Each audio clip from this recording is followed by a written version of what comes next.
ওকে, আমাদের মূল টাইম, ক্লাসের টাইম হয়েছে। আমরা যারা আগে এসেছিলেন, প্রশ্ন ছিল, তাদের প্রশ্নে আনসার দেওয়া শেষ। এখন আমরা ক্লাসের মূল পর্বে চলে যাব। অনেকের ভিডিওটা অন আছে, আপনি দয়া করে ভিডিওটা অফ করে রাখেন, তাহলে আমাদের ক্লাসে একটু সুবিধা হবে। কয়েকজনের ভিডিওটা অন আছে, আমরা একটু অফ করে রাখি। তাহলে এখন আমরা ক্লাসের মূল পর্বে চলে যাব।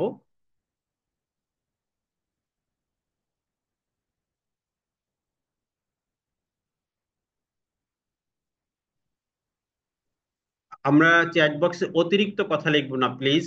আমাদের পড়া রিলেটেড প্রশ্নগুলো করব, কারণ হচ্ছে আমরা যখন ওইটা প্রশ্ন করে আমি ওইটা দেখে যে আপনাদের কোনো কোশ্চেন আছে কিনা। তো আমরা মোটামুটি আপনি নোট করে রাখবেন, আমরা একটা সেশন শেষে আপনারা অবশ্যই প্রশ্নগুলো উত্তর দিব। তা আজকের যে প্ল্যানিংটা আছে, আপনারা জানেন যে আজকে আমাদের সেকেন্ড ডে। সেকেন্ড ডে আমাদের একটা প্ল্যানিং আমি অলরেডি গ্রুপে দিয়ে দিয়েছি, যে 4টা থেকে আজকে 5টা 15 বা 5টা পর্যন্ত আমরা ক্লাস করব। কারণ আমরা এখন মাত্র 3টা ব্রড প্রশ্ন পড়ব। সে এক একটা ব্রড প্রশ্নের জন্য আমরা 15 থেকে 20 মিনিট করে পড়ি, সেক্ষেত্রে আমাদের সর্বোচ্চ আমাদের টাইম লাগবে হচ্ছে 1 ঘন্টা। এবং বিকালে সেশনটা আমরা একটু কম করলাম। রাতে আজকে দ্বিতীয় দিন, আমাদের 19 তারিখে যে চ্যালেঞ্জটা, এখানে মিনিমাম 10 মার্ক থেকে 20 মার্ক আমাদের প্রস্তুতি গ্রহণ হবে। এই ব্রড প্রশ্ন পড়ার মাধ্যমে যেটা হবে, আমরা শর্ট প্রশ্ন পারবো, এক কথায়ও পারবো, বড় প্রশ্ন পারবো। আমি এভাবে সাজিয়েছি, ঠিক আছে? একটার মধ্যে কিন্তু অনেকগুলো বিষয় জড়িত আছে।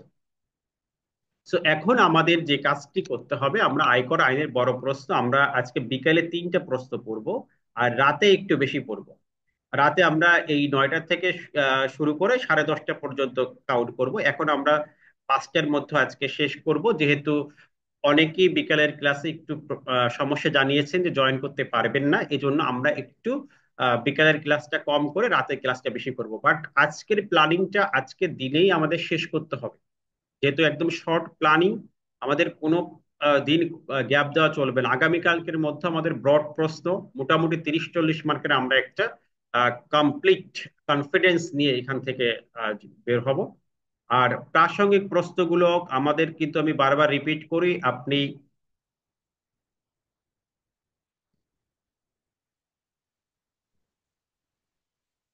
গ্রুপে আমি কিন্তু সব মেসেজ গুলো দিয়ে দিচ্ছি, ইনফরমেশন ক্লাসের আগে কি হচ্ছে, ক্লাস সংক্রান্ত বিষয় আপনি গ্রুপে লিখবেন। আমি চ্যাট বক্সটা আপনাদের আজকেই অন করে দিচ্ছি। আর কোশ্চেন রিলেটেড যেটা হচ্ছে আমাদের পড়াশোনা, এটা আপনি এখানে করবেন ইনশাআল্লাহ। আশা করি বুঝতে পারছেন। তাহলে আজকের প্ল্যানিংটা আমরা, এখন আজকের বিকাল 4টা থেকে যে সেশন, সেই 4টা থেকে সেশনে আমরা 3টা ব্রড প্রশ্ন পড়ব, বড় প্রশ্ন, যে প্রশ্নের মান হচ্ছে 10। এই প্রশ্নগুলো এমন হতে পারে যে আপনার ব্রড প্রশ্ন আকারে আসতে পারে, শর্ট প্রশ্ন আসতে পারে, এবং ম্যাথের জন্য এই জিনিসগুলো জানা প্রয়োজন। ঠিক আছে, এই জন্য আমরা এটাকে গুরুত্ব দিয়ে পড়বো। 3টা বিষয় আপনার উপকার হবে, এবং এখান থেকে আপনি এক কথায় যে প্রশ্নগুলো আছে তার অনেকগুলো প্রশ্নের অ্যান্সার পেয়ে যাবেন। ওকে, তাহলে আমরা এখন আমাদের মূল সেশনে চলে যাই। আজকের চ্যালেঞ্জিং সেশন, ব্রড প্রশ্ন, বড় প্রশ্ন আয়কর আইনে 10 মার্কের যে প্রশ্নগুলো হয়ে থাকে। আহ, এই 10 মার্কের প্রশ্নের ক্ষেত্রে আমরা দেখি যে একটা প্রশ্নের কয়েকটি পার্ট থাকে, শুধু একটা পার্ট না, দেখা যাচ্ছে কয়েকটি পার্ট দিয়েই কিন্তু আমাদের একটা প্রশ্ন হয়। সেই পার্টগুলো সম্পর্কে আমাদের প্রতিটি পার্টের জন্য আলাদা আলাদা মার্ক ডিস্ট্রিবিউশন থাকে, সে অনুযায়ী আমাদের আনসার দিতে হবে। আমাদের প্রথম ব্রড প্রশ্ন সাজেশনের, আপনি একটু মার্ক করে রাখেন যে এটা 2 স্টার দেন। সবাই নিশ্চয়ই খাতা কলম নিয়ে বসেছেন। এটাকে আমরা 2 স্টার দিই। এটা মোটামুটি গুরুত্বপূর্ণ। আমরা 2 স্টার, 3 স্টার এবং 1 স্টার, এখানে আমাদের 14-15টা প্রশ্ন আছে, এগুলো সবই গুরুত্বপূর্ণ। তার মধ্যে আমি বিশেষ কিছু প্রশ্ন দিব, যেখান থেকে আপনাদের 2-3টা প্রশ্ন বলবো, সেখান থেকে ইনশাল্লাহ পরীক্ষায় আসবে। তো এখানে আমরা এটাকে মার্ক করছি 2 স্টার মানের প্রশ্ন। এখানে আমাদের রেয়াত সম্পর্কিত প্রশ্ন আছে। দেখেন প্রশ্নের ধরনটা দেখেন, কর রেয়াত কি। এটা কিন্তু আমরা 2 মার্কের প্রশ্ন অলরেডি পড়েছি। কোন কোন খাতে বিনিয়োগ করলে কর রেয়াত পাওয়া যায়, প্রশ্নের দ্বিতীয় অংশ, দ্বিতীয় পার্ট। কর রেয়াত হিসাব কিভাবে করতে হয়, এটার একটা প্র্যাকটিক্যাল প্রবলেম এখানে দেওয়া আছে। এটাও ম্যাথের সাথে সম্পৃক্ত, রেয়াতের ম্যাথ থেকে আসলে। তাহলে একই সাথে প্রশ্ন প্লাস ম্যাথও হয়ে যাচ্ছে। যেমন ডাক্তার সালমা আক্তার, তিনি চাকরিজীবী, তার করযোগ্য আয়ের পরিমাণ এত টাকা, এবং এই আয় বর্ষে 2023-24 আয় বর্ষে তার বিনিয়োগের খাত হচ্ছে এত টাকা, পিএফ ফান্ড এত টাকা, 1,08,000, যৌথ বিমার প্রিমিয়াম 12,000, জীবন বিমায় 1,20,000, পেনশন স্কিমে 36,000 এবং 2 লাখ টাকা সঞ্চয়পত্র কিনেছেন, তার আয়কর রেয়াত কত প্রাপ্ত হবেন? তাহলে এখানে আমাদের হচ্ছে মেইন একটা প্রশ্ন।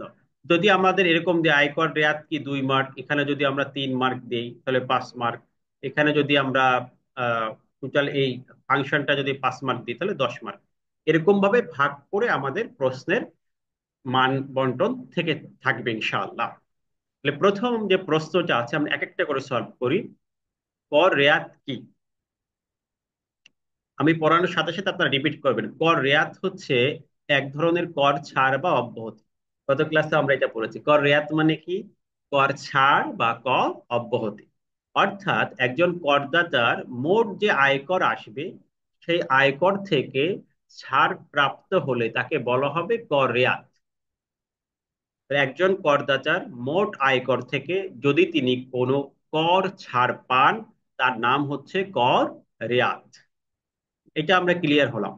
আবার বলি, কর রেয়াত কি? কর রেয়াত মানে হচ্ছে কর ছাড় বা কর অব্যাহতি। আবার একটু বড় করে দেখাই তাহলে আপনাদের আরো সুবিধা হবে বুঝতে। তাহলে কর ছাড় বা কর অব্যাহতি, একজন করদাতা তার মোট আয়ের বিপরীতে যদি কোনো কর ছাড় পেয়ে থাকেন তাহলে এটাকে বলা হবে কর রেয়াত। সাধারণত সরকার কেন দিবে এই রেয়াতটা? আপনার বিনিয়োগকে উৎসাহিত করার জন্য কর রেয়াত দিবে। সরকার তো এমনিতে দিবে না, যে আপনি বিনিয়োগ করেন বা দান করেন দুটি ক্ষেত্রে কর রেয়াত দেওয়া হয়, এটা আপনার জানার প্রয়োজন। একটা হচ্ছে বিনিয়োগ এবং দান, ডোনেশন এবং ইনভেস্টমেন্ট, দুটো ক্ষেত্রে সরকার আপনাকে কর রেয়াত দিবে। তাহলে প্রথমে আমাদের এই প্রশ্নের অ্যান্সারটা বুঝিয়ে লিখতে হবে। 2 মার্কের প্রশ্ন হয়ে গেল। কর রেয়াত কি?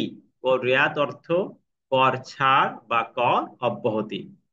কোন করদাতা মোট আয়ের বিপরীতে আইন অনুযায়ী যদি কোনো কর ছাড় পেয়ে থাকেন, মোট করের বিপরীতে বা মোট আয়করের বিপরীতে যদি কোনো কর ছাড় পেয়ে থাকেন, এটার নাম হচ্ছে কর রেয়াত।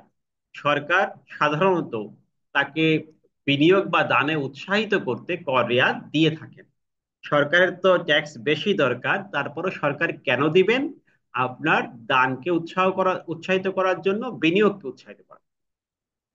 দ্বিতীয় অংশ, কোথায় বিনিয়োগ করলে কর রেয়াত পাওয়া যায়? এখন দেখেন, আপনি কোন কোন খাতে বিনিয়োগ করলে কর রেয়াত পাওয়া যায় এটা ষষ্ঠ তফসিলে বলা আছে। এই বিনিয়োগের খাতগুলোর ক্ষেত্রে বা দানের খাতগুলোর ক্ষেত্রে সবগুলো লিখতে হবে বিষয়টা এরকম নয়, কারণ সবগুলো অনেক সময় মনে থাকবে না। সেক্ষেত্রে মোটামুটি যেগুলো কমন সেগুলো আপনাকে লিখতে হবে।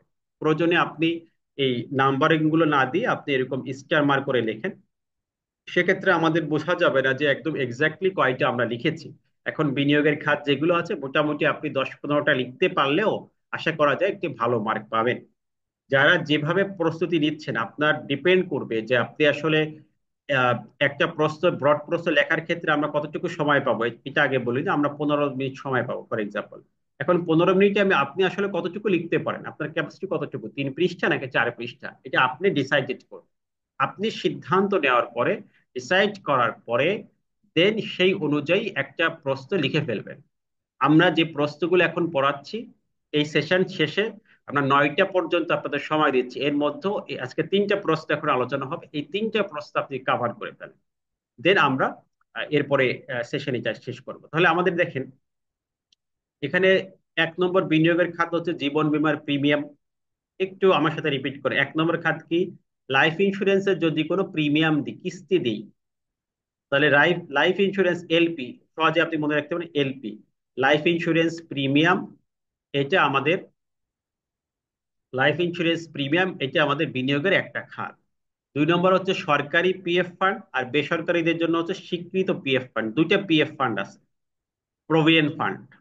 এটা মনে রাখলে হবে, একটা সরকারিদের জন্য 1925 সালের আইন, আর একটা বেসরকারীদের জন্য স্বীকৃত অনুমোদিত ভবিষ্যৎ তহবিল। এই দুইটা হলো।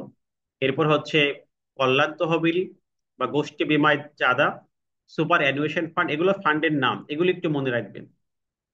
এই এই যে চার পাঁচটা, এটা হচ্ছে মূলত শুধুমাত্র যারা চাকরিজীবী তাদের জন্য। আর বাকি সবার জন্য, যেমন ডিপিএস এ 1,20,000, এই লিমিটটা মধ্যে রাখবেন, এটা পরীক্ষায় 1 মার্কের প্রশ্ন আসে। ডিপিএস এর সর্বোচ্চ বিনিয়োগ সীমা কত? 1,20,000 টাকা। আবার বলি, ডিপিএস এর সর্বোচ্চ 1,20,000 টাকা আপনি বিনিয়োগ করতে পারবেন। তাহলে কোন তফসিলি ব্যাংকে বা ডিপিএস এ সর্বোচ্চ 1,20,000 টাকার বিনিয়োগ, সিকিউরিটিজ ক্রয়, গভর্নমেন্ট সিকিউরিটিজ আমরা গতকাল সংজ্ঞায় পড়েছি, সেই সিকিউরিটিজে 5 লাখ টাকা বিনিয়োগ, শেয়ার মার্কেটে, জয়েন্ট স্টকে, স্টক এক্সচেঞ্জের তালিকাভুক্ত শেয়ারে বিনিয়োগ। তাহলে এখানে কয়টা? আপনারা আবার রিভিউ করেন। লাইফ ইন্স্যুরেন্সে বিনিয়োগ, সরকারি পিএফ ফান্ডের চাঁদা, আমার সাথে সাথে বলেন, সরকারি পিএফ ফান্ডের চাঁদা, স্বীকৃত ভবিষ্যৎ তহবিলে চাঁদা, মানে স্বীকৃত বলতে অনুমোদিত, অর্থাৎ বেসরকারি পিএফ ফান্ড, কল্যাণ তহবিল, গোষ্ঠী বীমা, সুপার অ্যানুয়েশন ফান্ড, এই সকল ফান্ডের চাঁদা। আর কি আছে? ডিপিএস, ডিপোজিট অফ পেনশন স্কিমে 1,20,000 টাকার বিনিয়োগ, সিকিউরিটিজে 5 লক্ষ টাকা পর্যন্ত বিনিয়োগ, আর শেয়ার মার্কেটের সিকিউরিটিজ ক্রয়ে বিনিয়োগ। এইগুলো হচ্ছে বিনিয়োগ। আর দানের মধ্যে রয়েছে আমাদের কিছু পরিবর্তন আসে দানের ক্ষেত্রে। জুলাই স্মৃতি ফাউন্ডেশন, জুলাই স্মৃতি ফাউন্ডেশনে দান, জাকাত তহবিলে দান, এগুলো কিছু মনে রাখবেন, কিছু আপনার অটোমেশনে মনে থাকবে। যেমন ধরেন, দান কোন জায়গায় করতে হয়? জাকাত ফাউন্ডেশন দান করা যায়। জুলাই স্মৃতি ফাউন্ডেশন বর্তমানে যেহেতু এটা আমাদের সামনে আসছে, নতুন হয়েছে, এখানে দান করতে পারবেন। তারপর দাতব্য হসপিটালে দান, প্রতিবন্ধী কল্যাণে প্রতিষ্ঠানে দান, মুক্তিযুদ্ধ জাদুঘরে দান, আহসান মিশন ক্যান্সার হসপিটালে দান, আইসিডিডিআরবি, সিআরপি সাভার, জনকল্যাণমূলক শিক্ষা প্রতিষ্ঠান। দেখেন, মানুষ দান কোন জায়গায় করে, সেই সকল জায়গায় কিন্তু আপনি দান করলে হবে। তাহলে জাকাত তহবিলে দান করে মানুষ, সেখানে দান করতে পারবেন। দাতব্য হসপিটালে দান করে, প্রতিবন্ধীদের কল্যাণে প্রতিষ্ঠান, সেখানে দান করে, সিআরপি তে দান করে, এই সকল জায়গায় দান করলে আপনি কি পাবেন? রেয়াত পাবেন। Asiatic society, cancer, Ahsania mission cancer hospital, মুক্তিযুদ্ধ স্মৃতি রক্ষার প্রতিষ্ঠান, এবং নতুন যোগ হয়েছে আসন্না ফাউন্ডেশনে দান। ঠিক আছে, তাহলে আমরা এই আসন্না ফাউন্ডেশন যে নতুন যোগ হয়েছে, এটা আমাদের মনে রাখবো, যাদের আগে পড়া, এটা আমাদের নতুন যোগ হয়েছে। জুলাই স্মৃতি ফাউন্ডেশনে এটা নতুন যোগ হয়েছে। তো এই সকল ক্ষেত্রে দান করলে আমরা কি পাবো? রেয়াত পাবো। তাহলে রিয়াতের জন্য বিনিয়োগের খাতটা, এটা আমাদের একটা প্রশ্ন, এটা আসতে পারে। আমি এই পয়েন্টগুলো লিখবো। আমাদের বিষয়টা হচ্ছে লেখার ক্ষেত্রে আমি কতটুকু সময় লিখতে পারবো, এটার উপর খেয়াল করে আপনি লিখবেন। যে আপনি একটা প্রশ্ন খুব বড় লিখলেন, ভাও লিখলেন, পরবর্তী প্রশ্ন যদি লিখতে না পারেন, তাহলে কিন্তু সেভাবে আপনার মার্কটা উঠবে না। এই জন্য আপনি চিন্তা করবেন যে আমি কতগুলো পড়তে পারি, আপনি সবগুলো পড়বেন, যতগুলো মনে থাকে সেভাবে করে লিখবেন। আর সরাসরি 1 2 না দিয়ে আমার মতামত হচ্ছে আপনি স্টার মার্ক করে লিখে ফেলুন, তাহলে আপনার জন্য সুবিধা হবে। যে আসলে কোনোটা যদি গ্যাপ হয়ে যায়, আপনার এখানে প্রবলেম নাই। আহ, মোটামুটি চলে আসা যাবে। এরপর হচ্ছে আমাদের এই যে কর রেয়াত কিভাবে বের করতে হবে, হিসাব ম্যাথটা। এখান থেকে কিন্তু যে কোনো ম্যাথ আসলে একটা প্রশ্ন থাকে যে কর রেয়াতটা বের করা। এজন্য রেয়াতটা খুবই গুরুত্বপূর্ণ। এজন্য আমরা এখানে আসছি, কর রেয়াতটা কিভাবে আমরা বের করব। আমাদের সেকশন 78, এই আইনের সেকশন 78-এ রেয়াত কিভাবে বের করতে হবে সেই সিস্টেমটা দেওয়া আছে। সেকশন সেকশন 78 আমাদের তিনটার কথা বলছে। মোট আয়ের 3%। দেখেন, তিনটা অ্যামাউন্ট আপনার মনে রাখতে হবে। এক নম্বর হচ্ছে মোট আয়ের 3%, মোট বিনিয়োগের 15%, এবং 10 লক্ষ টাকা। এই তিনটার মধ্যে যেটা কম, এটা হচ্ছে রিয়াতের জন্য অ্যামাউন্ট হবে। মোট, আবার বলছি, মোট আয়ের 3%, মোট বিনিয়োগ যা করবেন এটার 15%, আর হচ্ছে সর্বোচ্চ 10 লক্ষ টাকা, এটার মধ্যে যেটা কম। এই তিনটার মধ্যে যে অ্যামাউন্টটা কম, এটা আমাদের কি হবে? বিনিয়োগ হিসেবে কাউন্ট হবে। তাহলে আমরা যদি স্পষ্ট করে বলি যে তিনটা অ্যামাউন্ট, মোট আয়, যা আমাদের আয় থাকবে, যে আয়ের উপর আমরা ট্যাক্স দিব, সেই আয়, এই আয় বলতে কিন্তু গ্রস আয় না, করযোগ্য আয়, নিয়মিত হারে কর প্রযোজ্য এমন আয়, সেই আয়ের 3%। দ্বিতীয় হচ্ছে বিনিয়োগের 15%। 3 নম্বর হচ্ছে 10 লক্ষ টাকা। এই তিনটা অ্যামাউন্টের মধ্যে যেটা কম এটা আমরা ছাড় পাবো। তাহলে হিসাবটা কিভাবে হয় দেখেন, যদি আমরা এই ম্যাথটা করি, এখানে যে ম্যাথটা দেওয়া আছে, আহ সালমা আক্তার চাকরিজীবী, আমি কিন্তু এটা সিস্টেম বুঝাচ্ছি যে এই ম্যাথটা আপনাদের পরীক্ষা আসবে এরকম না। জাস্ট আপনাকে সিস্টেমটা জানলে যে কোনো ম্যাথ আসুক এখান থেকে আপনি সলিউশন করতে পারবেন, এই কনফিডেন্সটা আপনার গ্রো করা। ঠিক আছে? বা বিনিয়োগ থেকে যে কোনো প্রশ্ন যেভাবে আসুক, আপনি রেয়াত সম্পর্কে এর বাইরে কোনো প্রশ্ন করার সুযোগ নাই যদি রেয়াত সম্পর্কে আসে। ছোট প্রশ্ন হোক, বড় প্রশ্ন আর ম্যাথ হোক, এই তিনটা আমি কম্বাইনে একটা ব্রড প্রশ্ন করেছি।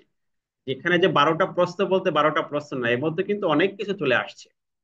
তাহলে আমরা এই যে সালমা আক্তারের যে বিষয়টা আমরা দেখলাম, যে তার মোট আয় হচ্ছে 16 লাখ, তাহলে আমরা প্রথমে কাউন্ট করব 16 লাখের 3%। আর এই টোটাল বিনিয়োগটা কাউন্ট করব এটার 15%। 16 লাখের 3% যদি আমরা করি, দেখেন আয়ের 3% আমরা নিয়ে আসি, এই 16 লাখের 3% করলে আমাদের আসে 48,000 টাকা। আর এই সালমা আক্তারের বিনিয়োগের পরিমাণ 4,76,000, যে সকল খাতে বিনিয়োগ আছে এগুলো যোগ করলাম। যোগ করার পরে আমরা দেখলাম 4,76,000 টাকা তার বিনিয়োগ, এটার আমরা নিচ্ছি 15%। এটা হচ্ছে সূত্র, এই সূত্রটা মুখস্থ করে ফেলতে হবে। মোট বিনিয়োগের 15%, মোট আয়ের 3%, আর সর্বোচ্চ লিমিট হচ্ছে 10 লাখ টাকা। এটার মধ্যে যেটা কম, তাহলে এই তিনটাকে কম্পেয়ার করেন, 71,400, 48,000 আর 10 লাখ। তাহলে আমরা দেখি কম অ্যামাউন্টটা হচ্ছে 48,000, এটি হচ্ছে আমাদের আয়কর রেয়াত। তাহলে এটা হচ্ছে আমাদের আয়কর রেয়াত হিসেবে গণ্য হবে। তাহলে এই তিনটার মধ্যে যেটা কম এটা হচ্ছে কর রেয়াত হিসেবে গণ্য হবে। আবারও বলি, মোট আয়ের 3%, মোট বিনিয়োগের 15%, এবং সর্বোচ্চ 10 লাখ টাকা, এই তিনটার মধ্যে যেটা কম এটা আমাদের কি হবে, রেয়াত হিসেবে গণ্য হবে। এই টাকাটা আপনি আপনার কর থেকে ছাড় পাবেন। রিয়াতের মূল বক্তব্য ছিল কি, আপনার মোট করদার হতে যা ছাড় পাবেন এটাকে বলা হচ্ছে কর রেয়াত। আশা করি বুঝতে পারছেন আমাদের এই বিষয়টা ক্লিয়ার হয়েছে কিনা। রেয়াত সম্পর্কে যদি এখন এই প্রশ্নের কোনো অংশ, এই প্রশ্নটা শুধু আপনাদের বুঝে না আসে, এখনই আপনি লিখেন, আমি এটা সলিউশন করে তারপরে নেক্সট প্রশ্নে যাব, যাতে করে আপনি বাসায় এই যে আমি মাঝখানে আজকে 5টার পরে যে সময়টা থাকবে 9টা পর্যন্ত, এর মধ্যে যাতে এটাকে আপনি ক্লিয়ার করে ফেলতে পারেন। সবাই ক্লিয়ার? যদি কেউ না পারেন, কোনো প্রশ্ন থাকে এখানে সাথে সাথে করবেন। অন্য প্রশ্নের সময় প্লিজ আরেকটা বিষয় প্রশ্ন করবেন না।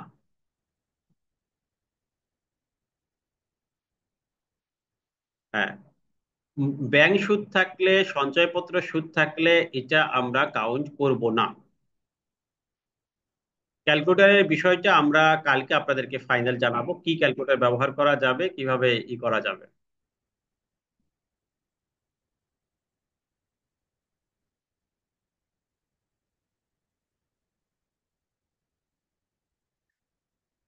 হ্যাঁ, ট্যাক্সেবল ইনকাম, যে ইনকামের উপর আমরা ট্যাক্স দিব, সেই বিষয়টা থাকবে এখানে।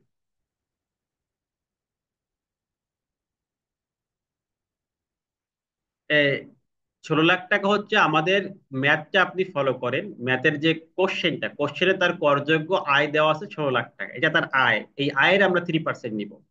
আর বলা আছে সে নির্ধারিত খাতে বিনিয়োগ করেছেন, যে বিনিয়োগের যোগফল, টোটাল বিনিয়োগ হচ্ছে 4,76,000, এটার 15% নিয়েছি।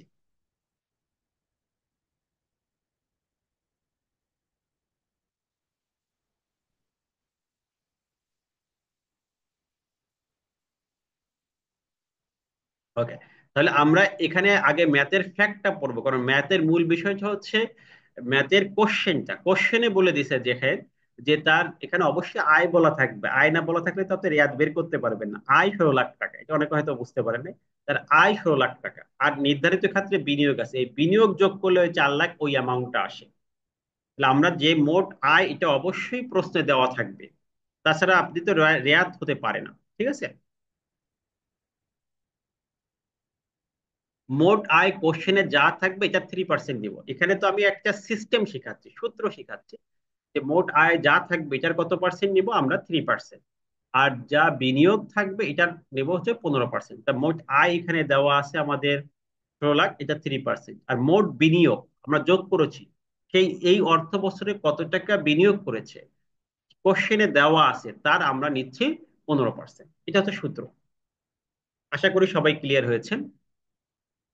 এরপরে আমাদের 2 নম্বর প্রশ্ন।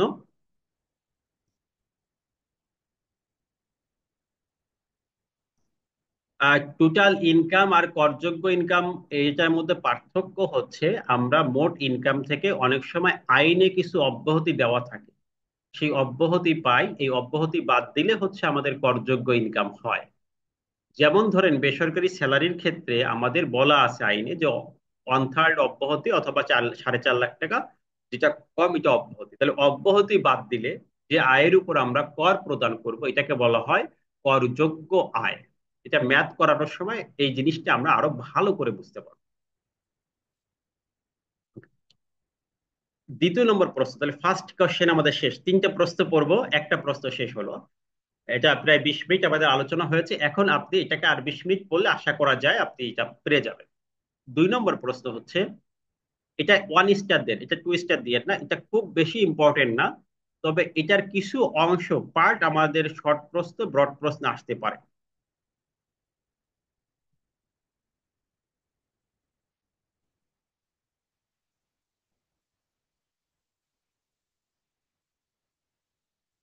হ্যাঁ, যৌথ বিমার প্রিমিয়াম এসে আসবে।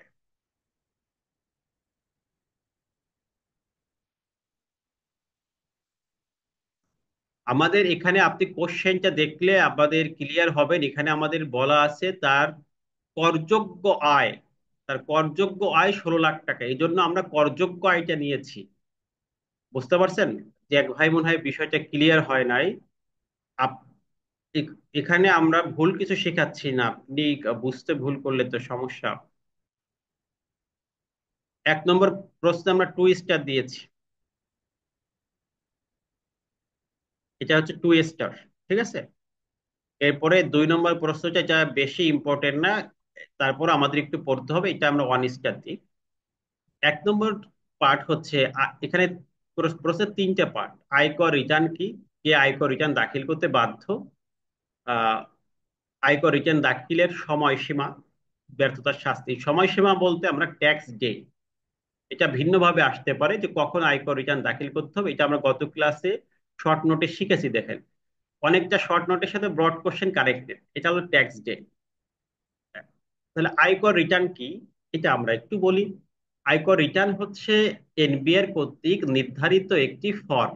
1 নম্বর কথা, এটা আপনি কিছু পয়েন্ট মার্ক করেন যে আয়কর রিটার্ন হচ্ছে এনবিআর কর্তৃক নির্ধারিত একটি ফর্ম। ঠিক আছে, একটা ফর্ম, যে ফর্মে একজন করদাতা তার আয়, বিনিয়োগ, ব্যয়, সম্পদ ইত্যাদি তথ্য এনবিআর এর কাছে জমা দেয় বা দাখিল করে থাকে। তাহলে আয়কর রিটার্ন মূলত একটি ফরম্যাট, একটি ফর্ম যেটা এনবিআর কর্তৃক নির্ধারিত। এই ফর্মে আমরা কি করি, আমাদের আয়, ব্যয়, সম্পদ, রিটার্ন তো সবাই দেই, দেখেন এই ফর্মেই কিন্তু আমরা দেই আমাদের আয়, ব্যয়, সম্পদ সবগুলো লিখেই তারপরে আমরা এই রিটার্নটা সাবমিশন করি। এখন রিটার্ন দাখিল করতে কে বাধ্য, এটা 2 ভাবে বোঝা যায়। একটা হচ্ছে করযোগ্য আয়ের ভিত্তিতে, এটা যেহেতু বেশি ইম্পর্টেন্ট না, খুব গুরুত্ব দিয়ে পড়াবো না। আর একটা হচ্ছে আবশ্যিকভাবে, আমাদের এখানে এরকম প্রশ্ন আসতে পারে যে আবশ্যিকভাবে রিটার্ন দাখিল করবে কারা, এর 10 জনের নাম লিখো বা কয়েকজনের উদাহরণ দাও, এরকমও প্রশ্ন আসতে পারে। দেখা যাচ্ছে 10 জনের নাম লিখো যে আবশ্যিকভাবে রিটার্ন দিতে হয়, বা কয়েকজনের এক্সাম্পল যে আবশ্যিকভাবে রিটার্ন দিবে এরকম কয়েকজনের নাম লিখুন। যে আয়ের ভিত্তিতে কারা রিটার্ন দাখিল করতে বাধ্য, শুধু এই অংশ আসতে পারে, আমরা 2টো অংশ শর্টকাট আকারে করব। ঠিক আছে। শুধু শীট পড়লে হবে না, শীট থেকে একই প্রশ্ন ভিন্ন ভিন্ন ভাবে আসতে পারে, এটা আমাদেরকে বুঝতে হবে। ঠিক আছে। তাহলে করযোগ্য আয়ের ভিত্তিতে রিটার্ন দিবে যাদের ইনকাম করমুক্ত সীমা অতিক্রম করবে। সহজ কথা, যাদের ইনকাম করমুক্ত সীমা অতিক্রম করবে তারা করযোগ্য আয়ের ভিত্তিতে রিটার্ন দিবে। যেমন ধরেন স্বাভাবিক ব্যক্তি করদাতা, তার ক্ষেত্রে 3.5 লাখ টাকার বেশি হলে তিনি রিটার্ন দাখিল করতে বাধ্য।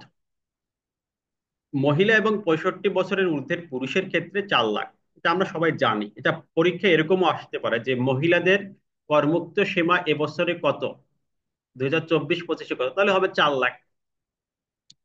তৃতীয় লিঙ্গ এবং ডিজেবল পার্সন তাদের হচ্ছে 4,75,000 টাকা করমুক্ত সীমা। আর যুদ্ধ তো মুক্তিযুদ্ধ 5 লাখ। এইটা আপনারা একটু মুখস্থ করে ফেলেন। স্বাভাবিক ব্যক্তি করদাতার জন্য 3.5 লাখ। আবার বলি, স্বাভাবিক ব্যক্তি করদাতার জন্য 3.5 লাখ টাকা করমুক্ত সীমা। মহিলা এবং 65 বছরের ঊর্ধ্বে যে কোনো ব্যক্তির জন্য 4 লাখ।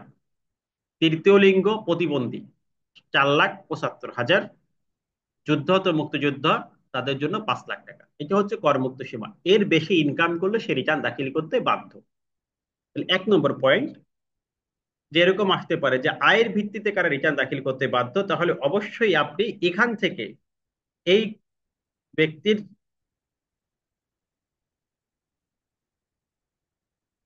এই ব্যক্তির বিষয়টা আপনি ক্লিয়ার হবেন।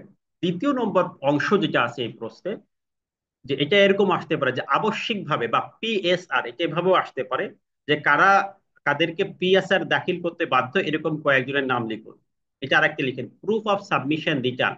মানে দেখেন, এখন বিভিন্ন কাজে কিন্তু আমাদের অ্যাকনোলেজমেন্ট রিসিপ্টটা জমা দিতে হয়, তাদেরকে বলা হয় পিএসআর। এই যে অ্যাকনোলেজমেন্ট রিসিপ্ট বা রিটার্ন দাখিলের প্রমাণপত্র, এটা তিনটা জিনিস হয়। একটা হচ্ছে ট্যাক্স ক্লিয়ারেন্স সার্টিফিকেট হতে পারে, অ্যাকনোলেজমেন্ট হতে পারে, এছাড়া রিটার্নের সার্টিফাইড কপিও হতে পারে। এই তিনটা জিনিসকে মূলত বলা হয় PSR, proof of submission return. এটা আপনারা মনে রাখবেন। তাহলে এটা আবশ্যিকভাবে যারা রিটার্ন দাখিল করতে বাধ্য তাদের হচ্ছে পিএসআর। তা কারা বাধ্য? এখানে 1 নম্বর তো দেখলাম, যারা করমুক্ত সীমার অতিক্রম আয় করেছে, এরকম 5-10টা আপনারা এখান থেকে পড়বেন। যে কোনো পার্টনারশিপ ফার্মের পার্টনার হলে, কোম্পানির শেয়ার হোল্ডার হলে, গণকর্মচারী মানে সরকারি কর্মকর্তা হলে, তারপরে ব্যবস্থাপনা পদে আছেন এরকম কোনো বেতনভোগী কর্মচারী হলে, কর অব্যাহতি প্রাপ্ত বা হ্রাসকৃত হারে করযোগ্য আয় থাকলে, 20 লক্ষ টাকা ঋণ নিতে গেলে, ইম্পোর্ট এক্সপোর্টের সনদ নিতে গেলে, সিটি কর্পোরেশনের ট্রেড লাইসেন্স নিতে গেলে, সমিতির নিবন্ধন নিতে গেলে, আহ তারপরে হচ্ছে সিটি কর্পোরেশন 10 লক্ষ টাকার উপরে এই বিল্ডিং অ্যাপার্টমেন্ট এগুলো জমি কিনতে হলে বা বায়না করতে হলে, ক্রেডিট কার্ড বহাল করার জন্য, তারপর বিভিন্ন পেশার লাইসেন্স নবায়ন করতে, এই সকল মোটামুটি আপনি এখান থেকে 10-15টা পড়বেন। যদি আসে সর্বোচ্চ 10টা আপনাকে লিখতে হবে, এর বেশি না।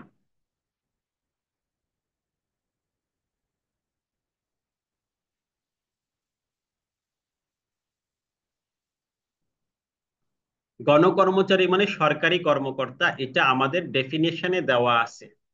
আমাদের যে ডেফিনেশন পড়েছি সেখানে এর উপরের পার্টে আমাদের দেওয়া আছে গণকর্মচারী কারা।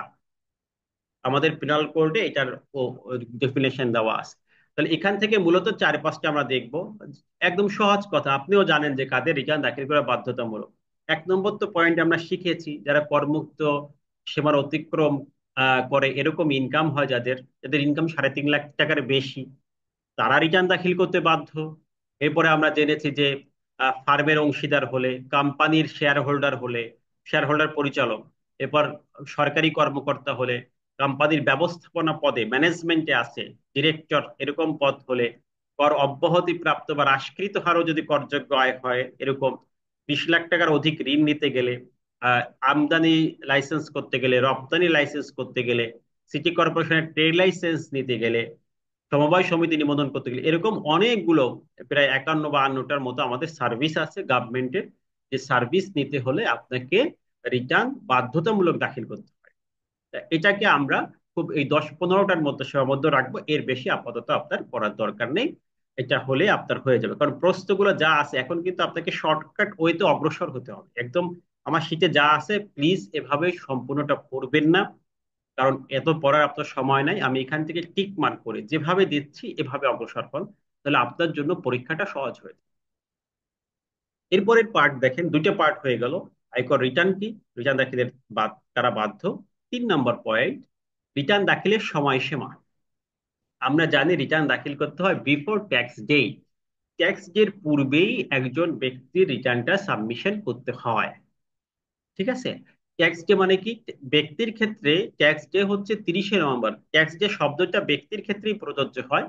তাহলে ব্যক্তির ক্ষেত্রে ট্যাক্স ডে হচ্ছে আমাদের 30শে নভেম্বর। এটা 1 মার্কের প্রশ্ন আসতে পারে। তাহলে এই সময়ে কর দিবস হচ্ছে ট্যাক্স রিটার্ন দাখিলের সর্বশেষ তারিখ, সর্বশেষ দিন, সর্বশেষ ডে।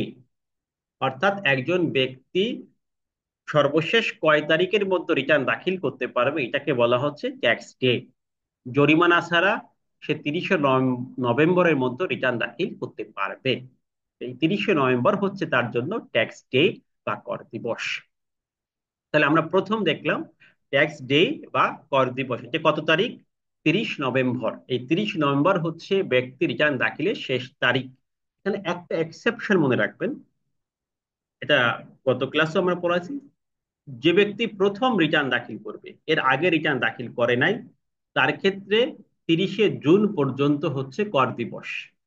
30শে জুন পর্যন্ত হচ্ছে কর দিবস, রিটার্ন দাখিলের শেষ দিন। তাহলে রিটার্ন দাখিলের সেই দিনের ক্ষেত্রে আমরা দেখলাম সাধারণ নিয়ম হচ্ছে 30 নভেম্বর।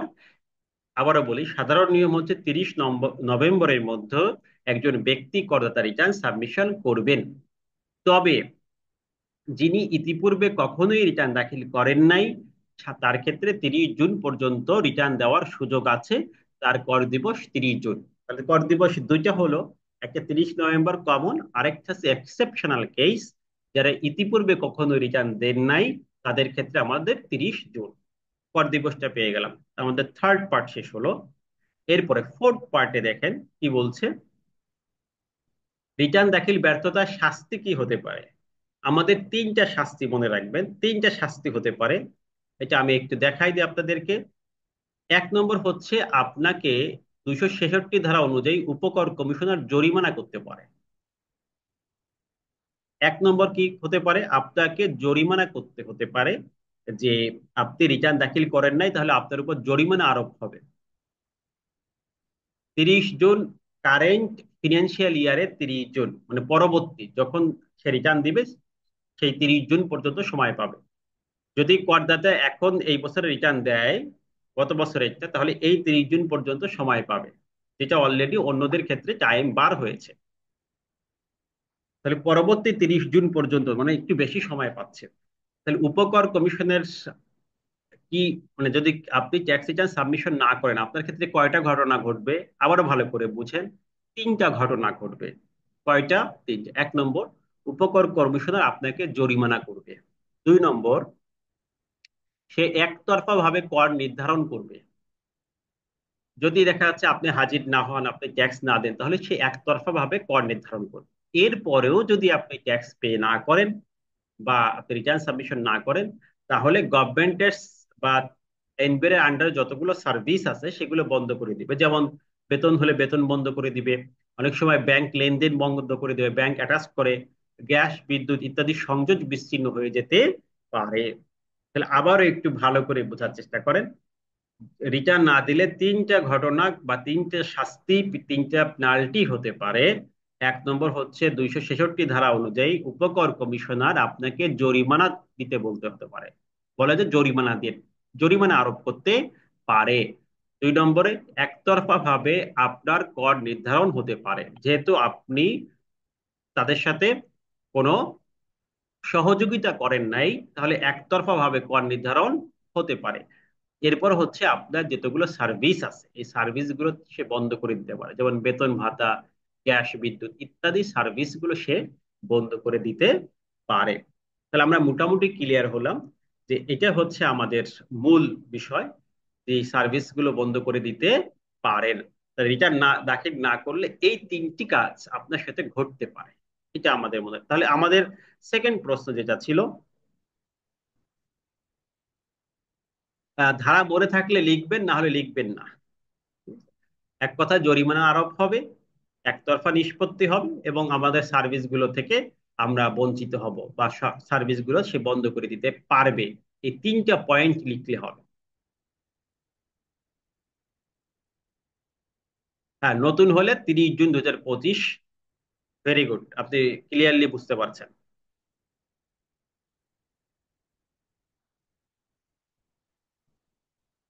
হ্যাঁ, নাগরিক সুবিধা বললে হবে বা নাগরিক সেবা বললেও হবে। অ্যাজ এ রেসিডেন্স হিসেবে আপনি যে সেবাগুলো গভর্নমেন্টের কাছ থেকে পাওয়ার আপনার অধিকার আছে সেগুলো বন্ধ করে দিতে পারবে। তাহলে এই প্রশ্নের 4টি পার্ট, এখান থেকে কারো কোনো প্রশ্ন আছে কিনা, কারণ আমরা একদম খুব সহজ ভাবে দেখালাম। এর থেকে আর সহজ ভাবে হতে পারে না।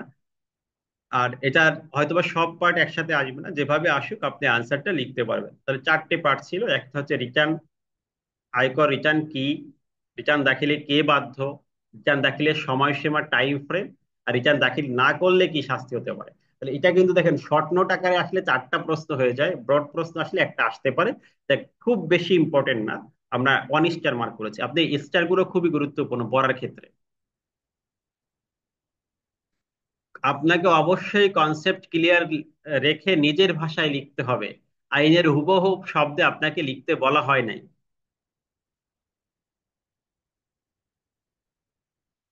হ্যাঁ, এটা লেখা যাবে, সমস্যা নাই। 23-এর আইনের মতে লেখা যাবে। হ্যাঁ, যদি তার রিটার্ন দাখিল করতে তিনি বাধ্য না থাকেন তাহলে রিটার্ন দিতে পারবেন। ওকে। তাহলে আমরা এই প্রশ্নে চারটা প্রশ্ন হয়ে গেল, তাহলে আমরা দুইটা প্রশ্ন আমরা শেষ করলাম। আজকের এই সেশনে তিনটা প্রশ্ন 20 মিনিট করে করে আলোচনা করতেছি আমাদের। 4টা 20-এ একটা শেষ হয়েছে, আমি কিন্তু একদম টাইম টু টাইম দেখছি। আর 4টা 40 আর একটা শেষ হলো, আর একটা প্রশ্ন আমরা আলোচনা করব, তারপর আপনাদের প্রশ্ন দিব। এই প্রশ্নটা হচ্ছে মোস্ট ইম্পর্টেন্ট, সব থেকে গুরুত্বপূর্ণ একটা প্রশ্ন। এটা আমাদের কয়েকটা সালে এসেছে, এই জন্য এটা আমাদের পড়তে হবে। এবং আপনি এটাকে 3 স্টার মার্ক করেন, 3 নম্বর প্রশ্নটাকে, এটাকে 3 স্টার মার্ক করেন। এটা আমাদের পরীক্ষা আসার সম্ভাবনা আছে। খুব গুরুত্বপূর্ণ একটি প্রশ্ন, 3 স্টার দিচ্ছেন, এই প্রশ্নে আপনি 3 স্টার দিন। এই প্রশ্নের কয়েকটি পার্ট আছে। 1 নম্বর পার্ট, উৎসে আয়কর কি, যেটাকে আমরা টিডিএস বলি, টিডিএসটা কি, কে উৎসে কর্তন করবেন। 2 নম্বর পার্ট, উৎসেকর কর্তন ব্যর্থতার শাস্তি, জরিমানা, ধারার উল্লেখ সহ কয়েকটি উৎসেকারের খাত উল্লেখ।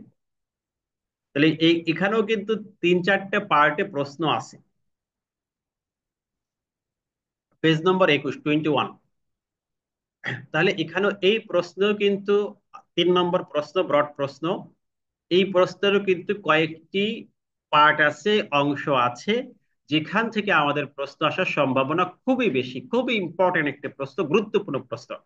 আরো গুরুত্ব বোঝার জন্য দেখবেন আমাদের সিলেবাসের মধ্যে উৎসেকর বিধিমালা দিয়ে কিন্তু আমাদের বলা হয়েছে যে এইটা আপনাদের পড়তে হবে। উৎসেকর বিধিমালা একটি সিলেবাসের পয়েন্ট, অংশ।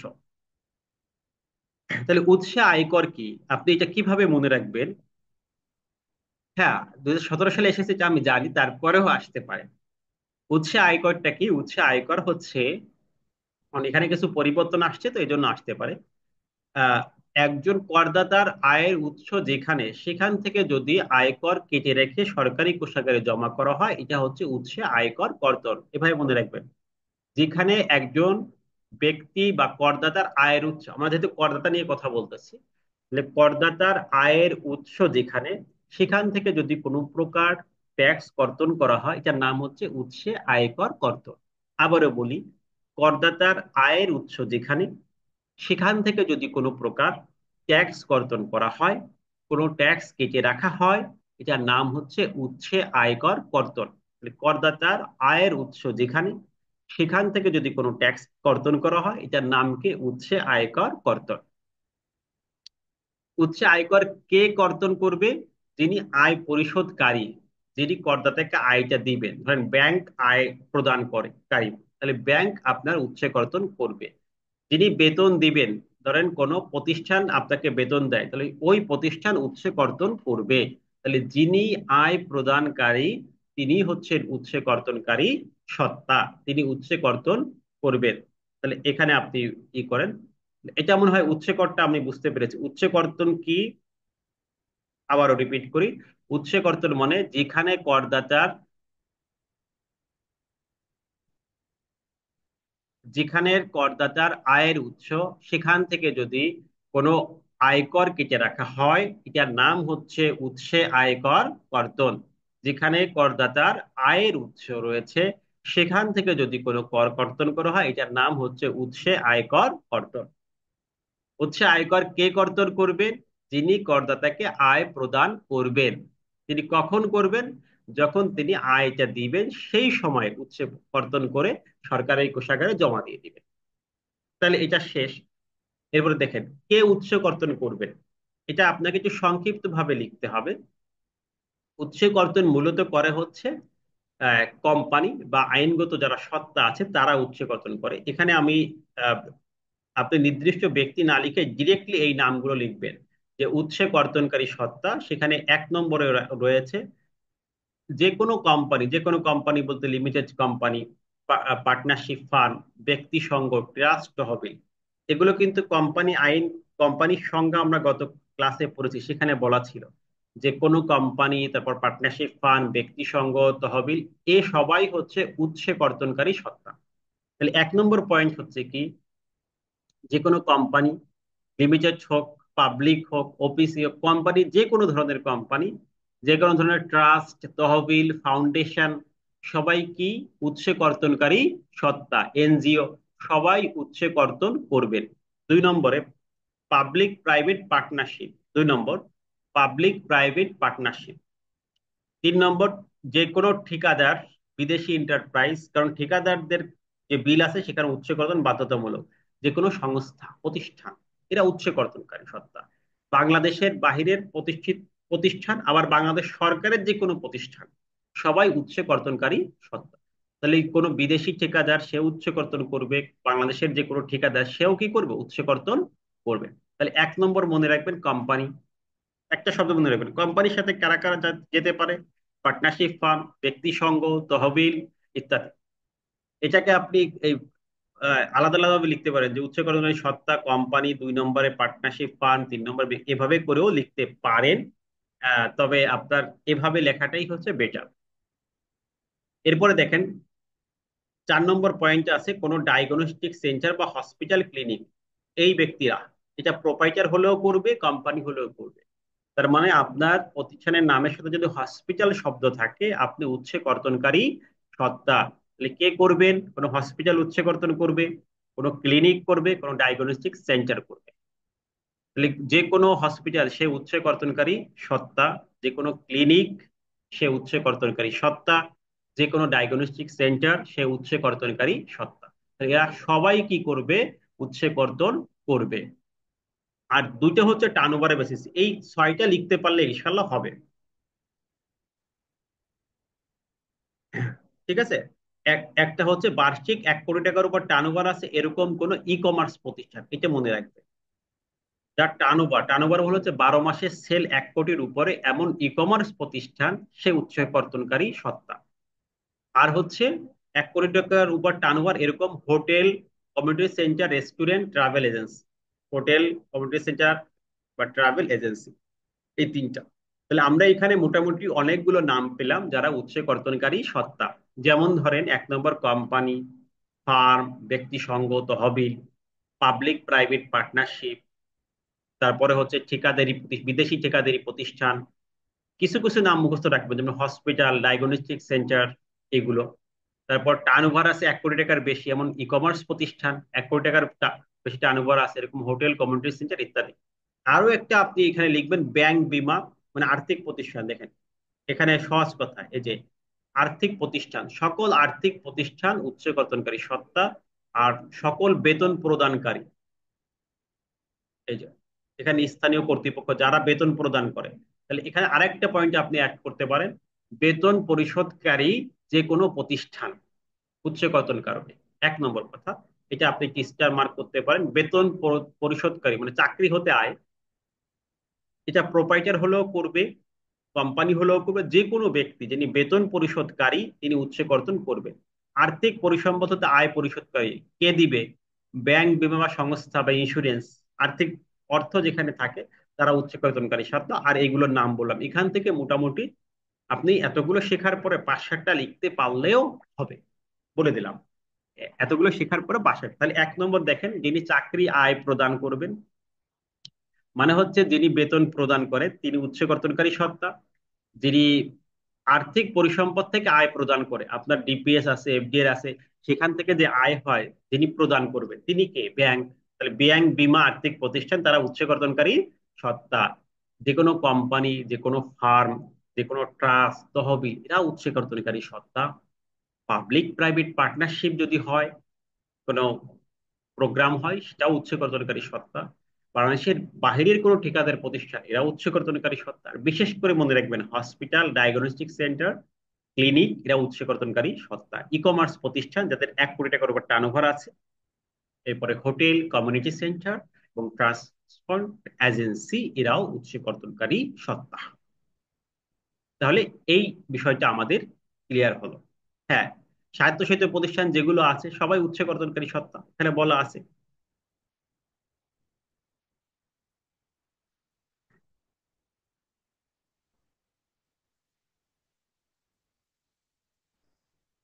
তাহলে আমরা উৎস কর্তনকারী সত্তার সংজ্ঞা পেয়ে গেলাম। এখান থেকে আমি মোটামুটি 4-5টা লিখবেন।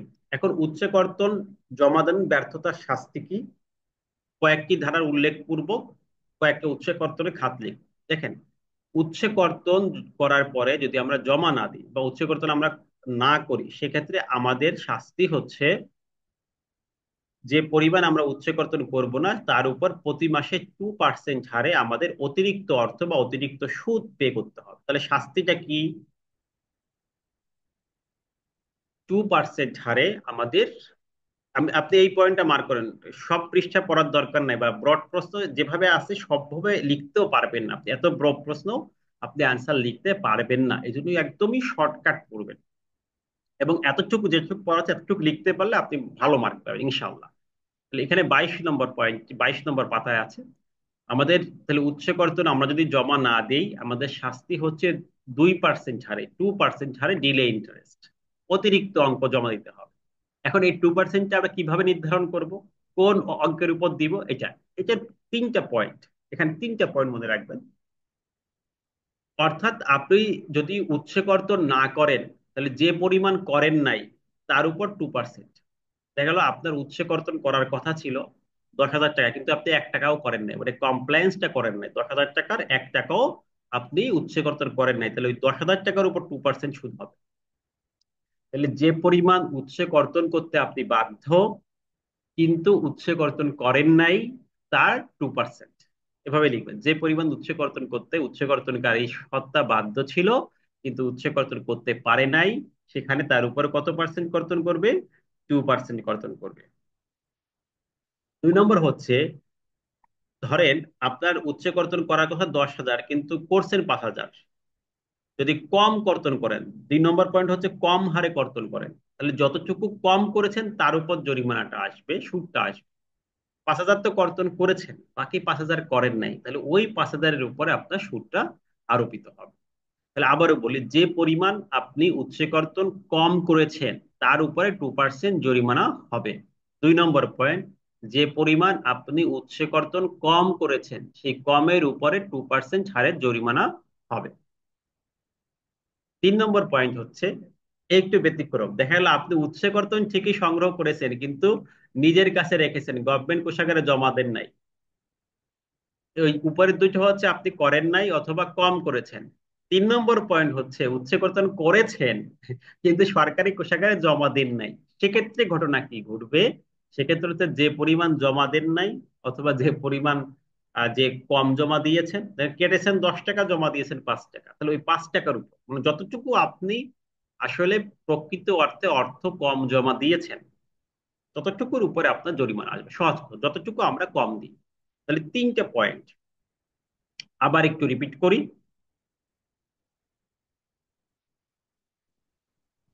হ্যাঁ, প্রতি মাসে 2%, যদি 2 মাস হয় 4%, 5 মাস হলে 10%, এরকম হারে বাড়বে, মানে সরল আকারে।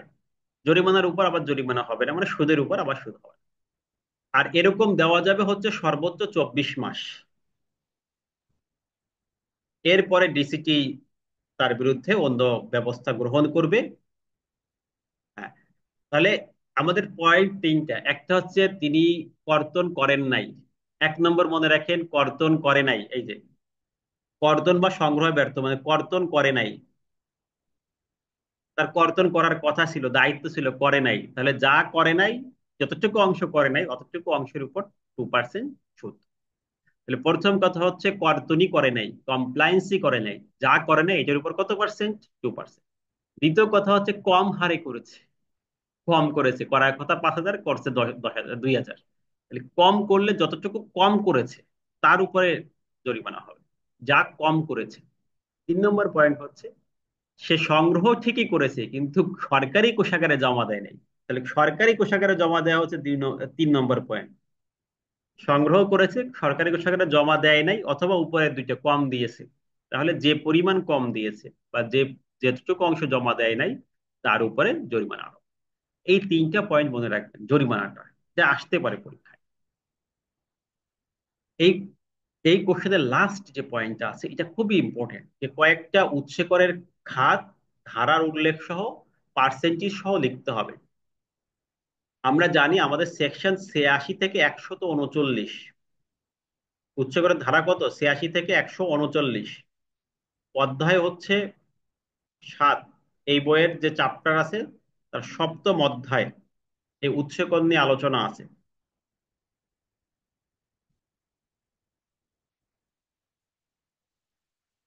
ঠিক আছে। 3 নম্বরে যতটুকু দেখা যাচ্ছে আপনি 10,000 করেছেন, 10,000ই জমা দেন, 10,000-এর উপর 2%, 10,000 করেছেন, 5,000 জমা দিয়েছেন, 5,000 দেন নাই, তাহলে যতটুকু জমা দেন নাই ওইটার উপর 2%। এক কথায় যতটুকু কমপ্লায়েন্স করেছেন আইন অতটুকু আপনাকে সুযোগ দিবে, বাকিটার উপরে আপনাকে জরিমানা দিতে হবে। তা এখানে আমাদের উৎসে করে টোটাল 54টা খাত আছে, 186 থেকে 139 পর্যন্ত। আইনের টোটাল 54টা খাত আছে। এই 54টা খাত থেকে আপনার যে কোনো 5-7টা খাত পড়লে হবে, তার বিষয়বস্তু এবং হচ্ছে হার। যেমন আমরা বলি চাকরি, 86 সেকশন থেকে শুরু। 86 হলো চাকরি, চাকরি হচ্ছে আমাদের গড় হার।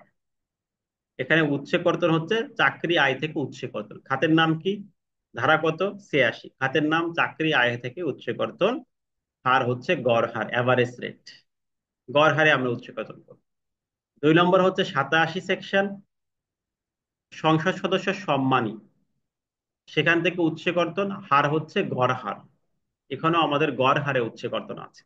তাহলে দুইটা কিন্তু গড় হার মনে রাখবেন, 86 87। 86-তে চাকরি, আর হচ্ছে সংসদ সম্মানিত, উনারা চাকরি করেন না কিন্তু উনারা অনারিয়াম পান। এরপরে এরপরে আপনি আহ, দেখা যাচ্ছে 89 লিখতে পারেন। 89 হচ্ছে বিল থেকে উৎসে কর্তন, এটা হলো 5%। আপনি মানে যে কোনো জায়গায় বিল থেকে উৎসে কর্তন 5% হার, বিল থেকে। এটা কয়েকটা পার্থক্য আছে। এরপর 90-তে ছিল আমাদের যেগুলো সার্ভিস আছে, যেমন উপদেষ্টা সেবা, এটা 10%, কনসালটেন্সি এটা 10%। তাহলে সেবাগুলো সাধারণত 10%, একটু কম বেশি আছে, এই জন্য আমরা লিখিনি। 92-তে প্রচার, বিজ্ঞাপন, বিজ্ঞাপনে 5% মনে রাখবেন। আমরা যতগুলো বিজ্ঞাপন দেই, এটা 92 সেকশন, উচ্চকত অনেক ধারা হচ্ছে 92, ধারা মুখস্থ করতে হবে এখানটায়। এই 4-5টা ধারা আপনার মুখস্থ রাখতেই হবে। 86 মনে রাখেন, 86 থেকে শুরু। 86 ধারায় চাকরি আয় গড় হার, 87 সংসদ সদস্য সম্মানী গড় হার, 92 প্রচার 5%, 93 এই অভিনেতা অভিনেত্রী ইত্যাদির যে অনারিয়াম দেয় 10%, ট্রাভেল এজেন্টের কাছ থেকে 95, 3%, ঋণপত্র এলসি থেকে 5%, মোবাইল অপারেটরের কাছ থেকে 20%। এরকম ভাবে আরো আছে। তাহলে 109 নম্বর সেকশন, বাড়ি ভাড়া 5%। এরকম আপনারা যদিও কোনো সেকশন জানা থাকে, যেমন 102 ধারা ব্যাংক সুদ 5%, এরকম যেগুলো আছে আপনারা লিখতে পারবেন। মোটামুটি এখানে 5 থেকে আপনি 10টা পড়েন বা 7-8টা পড়েন, 5টা মনে রাখতে পারলে হবে। এতটুকু হচ্ছে আপনার মুখস্থ করতে হবে। দেখি এটা আমার সাথে একবার রিপিট করেন, মূলত এই সেকশন গুলো আমরা একবার রিপিট করি। 1 নম্বর সেকশন 86,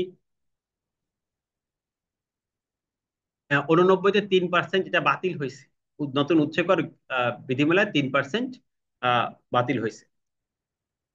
উচ্চ হুব রয়্যালটি পেইড করবে যিনি কর্তন করেন নাই, মানে কর্তন করা তার দায়িত্ব ছিল, উচ্চ কর্তন করা তিনি। আমাদের 89 সেকশনে আগে 2%, 3%, 5% ছিল, এখন ওইটাকে মিনিমাম 5% করা হয়েছে, 7%ও বাতিল হয়েছে। ঠিক আছে, এটা মনে রাখতে হবে। নতুন বিধিমালা আসছে, উচ্চকর বিধিমালা 2024। তাহলে 1 নম্বর সেকশন 86, চাকরি থেকে আয় গড় হার। গড় মানে হচ্ছে 12 মাসের গড় হার। গড় হারের ব্যাখ্যা আপনার বোঝার দরকার নাই। গড় হার মানে আপনার যা ট্যাক্স হবে এটাকে 12 দিয়ে ভাগ দিলে যেটা হয়, ধরেন আপনার বছরের ট্যাক্স আসে 10,000, এটাকে 12 দিয়ে ভাগ দিবে। 12,000 আসে, তাহলে প্রতি মাসে কাটবে 1,000 করে। এরকম, এটা হচ্ছে গড় হার, এভারেজ রেট। সংখ্যা সদস্য থেকে যা ট্যাক্স আসবে গড় হার। 92 নম্বর সেকশন, বিজ্ঞাপন 5% মনে রাখবেন। সেকশন অভিনেতা অভিনেত্রী প্রযোজক যারা আছেন এদের অনারিয়াম 10%। অনারিয়াম সব জায়গায় 10%, যে কোনো অনারিয়াম। ট্রাভেল এজেন্ট, এটা হচ্ছে 0.3%। ঋণপত্র বা এলসি যে প্রাপ্ত যে কমিশন, এখানে 5%, এলসি কমিশন থেকে 5%। আর মোবাইল অপারেটর কর্তৃক পরিশোধিত অর্থের উপরে 20%, এটা সেলুলার মোবাইল অপারেটর, এটা হচ্ছে আমাদের 20%। এখানে মূলত 5-7টা আমরা দেখলাম। এর বাহিরেও আপনি যে কোনো 4-5টা করে রাখতে পারেন, এখান থেকে মোটামুটি 5টা মিনিমাম লিখলে আপনার হয়ে যাবে।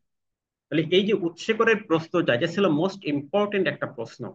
আমরা কি কি পড়লাম আমি একবারে আরেকটা সামারি করে দেই, যাতে করে আপনাদের বাসায় আসলে কম পড়া লাগে। এই জন্য যে উৎসে আয়কর কর্তন কি, যেখানে করদাতার আয়ের উৎস সেখান থেকে যদি ট্যাক্স কেটে রাখা হয়, এটা হচ্ছে উৎসে আয়কর কর্তন। কর্তন কে করবেন? 1 নম্বর, যিনি বেতন পরিশোধ করবেন সে বেতন পরিশোধকারী ব্যক্তি।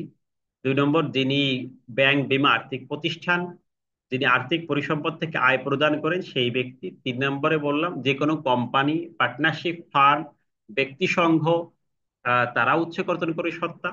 4 নম্বর বললাম পাবলিক প্রাইভেট পার্টনারশিপ। 5 নম্বর হচ্ছে হসপিটাল, ডায়াগনস্টিক সেন্টার, এরা। এরপরে আরো বলেছি যেমন স্থানীয় কর্তৃপক্ষ, এরপরে সরকার, সরকারি ঠিকাদার যারা আছেন, বিদেশি ঠিকাদার, এরা সবাই উচ্চ কর্তনকারী।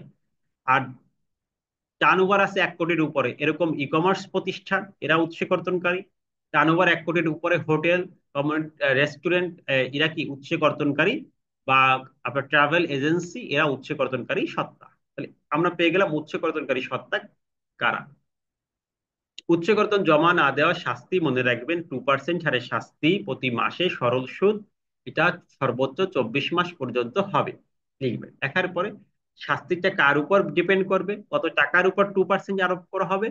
যখন এই প্রশ্ন হয় তখন আমরা বলি যে যে পরিমাণ অর্থ কর্তন হয় নাই ওটার উপর 2%, অথবা কর্তন কম হয়েছে তাহলে যতটুকু কম করা হয়েছে তার উপরে 2%, অথবা এমন হয়েছে যে উৎসীকর্তন করা হয়েছে কিন্তু জমা দেওয়া হয় নাই, তাহলে যে পরিমাণ জমা দেওয়া হয় নাই তার উপরে 2% হারে আমরা ইন্টারেস্ট পে করব।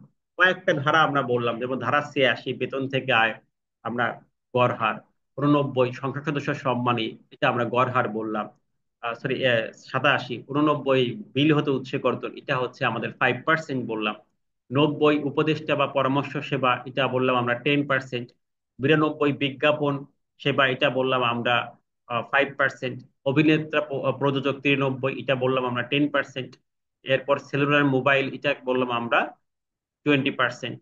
এরপর এলসির কমিশন, এটা বলেছি আমরা 5%। বলেছি বলতে এটা আইনে বলা আছে। এরকম ভাবে কয়েকটা এক্সাম্পল আমাদের লিখতে হবে। এই হচ্ছে আজকের তিনটা।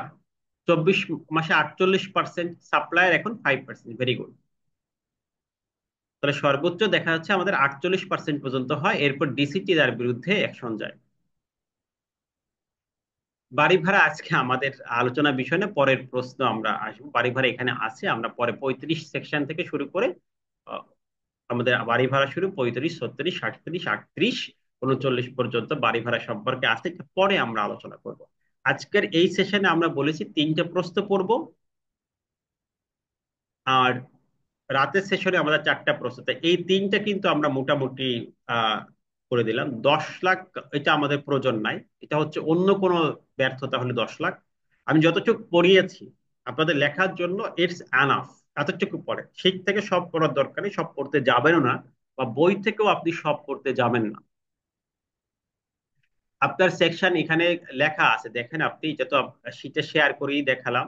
সেকশন গুলো আমি সব লিখে দিছি এখানে, এখান থেকে আপনারা মুখস্থ করে ফেলবেন অন্তত এই সেকশন গুলো। যেমন এই যে 96, এটা মুখস্থ করে ফেলবেন, ঠিক আছে? 95, 96, 93, অথবা অন্য কোনো সেকশনে আপনি লিখতে পারেন, কোনো সমস্যা নেই।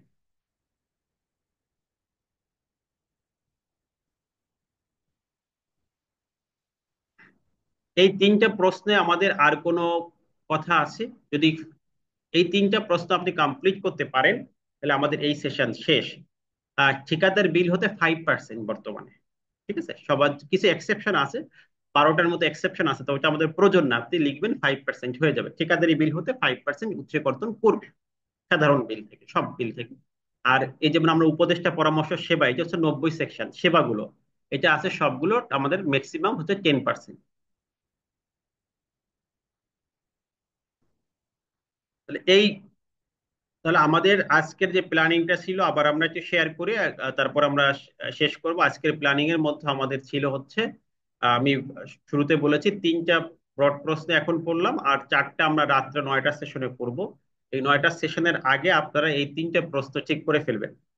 সবাই আশা করি শিটে নোট করে রাখছেন, মার্ক করছেন। তাহলে এই 3টে প্রশ্ন আমরা পড়লাম এখন, এই 3টে প্রশ্ন এখন পড়লাম 4টা সেশনে। 4টা থেকে আমরা 5টা হলো, আশা করা যায় রাত্রের সেশনে আমরা 9টার থেকে শুরু করব, 9টার একটু আগে শুরু করতে পারি। আমরা আগে 10 মিনিট আগে ওপেন হয়ে যাবে, যাদের প্রশ্ন আছে আগে করবে। 9টা থেকে লেকচার শুরু হবে, 10টার মধ্যে আশা করা যায় যে আর 4টা প্রশ্ন আমরা সম্পূর্ণ করতে পারবো। তাহলে এই যে আমি 60টা প্রশ্ন পড়াচ্ছি, এর থেকে মিনিমাম একটা অথবা দুইটা প্রশ্ন আসবে। সেক্ষেত্রে আপনার 10 থেকে 20 মার্ক কাভার করুন। সো আজকের এই চ্যালেঞ্জটা আপনাকে নিতে হবে, যাতে করে কোনোভাবেই এই 10-20 মার্ক আপনার মিস না হয়। ঠিক আছে? এই হচ্ছে আজকে আমাদের মূল কথা।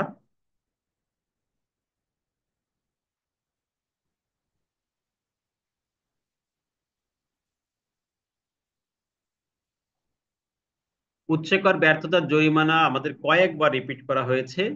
আপনি যদি উৎসেকর্তন না করেন, যে অংশ করবেন না সেই অংশের উপরে আপনার 2% হারে জরিমানা আরোপ হবে। যদি আপনি কম করেন তাহলে যতটুকু কম করেছেন তার উপর 2%। আর যদি উৎসেকর্তন করার পরে আপনি জমা না দেন, সেক্ষেত্রে যে পরিমাণ জমা দেন নাই বা যে পরিমাণ কম জমা দিয়েছে তার উপর 2%। ওকে, তাহলে আমার মনে হয় যে বিষয়টা আমরা ক্লিয়ার হয়েছি। তাহলে আমরা নেক্সট, আমাদের আজকের লাস্ট সেশনটা হচ্ছে গণকর্মচারী মানে সরকারি কর্মচারী। এটা আমাদের এই সেটা কিন্তু আমাদের ডেফিনেশনটা দেওয়া আছে, একটু দেখে নিয়ে প্রয়োজন হলে। এটা অত ইম্পর্টেন্ট না, এই জন্য আমরা আলোচনা করি নাই।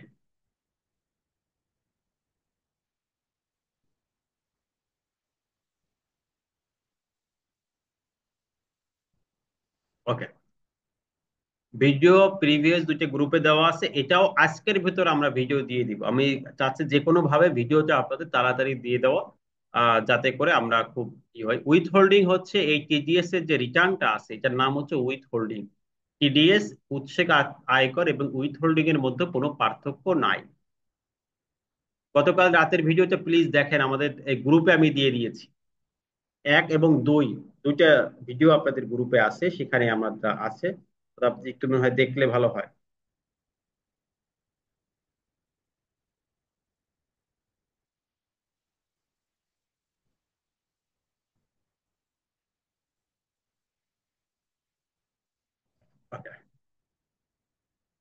টিডিএস মানে ট্যাক্স ডিডাকশন অ্যাট সোর্স, উৎসে আয়কর কর্তন। এটা অ্যাব্রিভিয়েশনে আমাদের আছে। আমি গ্রুপে আবারও দিয়ে দিচ্ছি, এখান থেকে আপনি দেখে নিতে পারবেন। ওকে, সবাইকে অসংখ্য ধন্যবাদ। ইনশাল্লাহ আমরা রাত 9টার সেশনে আবার জয়েন করব। না, 10টায় অনেক রাত হয়ে যায়। আর এটার মাঝে আপনারা শেষ করেন। আহ, আমাদের যে টাইম শিডিউল দেওয়া আছে, এক একজনে এক এক মতামত দিবেন, এটা হবে না, কারণ তাহলে আমাদের টোটাল প্ল্যানিংটা হ্যাম্পার হয়ে যাবে। আমাদের যেভাবে টাইম শিডিউল দেওয়া আছে, আমি চাচ্ছি, কারণ ওইটা একটু চিন্তা ভাবনা করা করা হয়েছিল, কারণ আমার তো এখন অন্য কাজগুলো বাদ দিয়েছে আপনাদের জন্য। টোটালটা আমি প্ল্যানিংটা করেছি আপনাদের জন্য, যে একটা সেশন যেমন শুক্র শনি দুটো সেশন করে নিলাম, এরপরে কিন্তু আমাদের একটা সেশনে চলে আসবে। আর প্রথম দিকে আমরা একটু বেশি পড়ে রাখতেছি, যাতে এরপরে আমাদের প্রেশারটা একটু কমে যায়। তাহলে ঠিক আছে, সবাই ভালো থাকবেন। ইনশাল্লাহ নেক্সট সেশন আবার দেখা হচ্ছে। সবাইকে সালাম, আসসালামু আলাইকুম ওয়া রাহমাতুল্লাহ।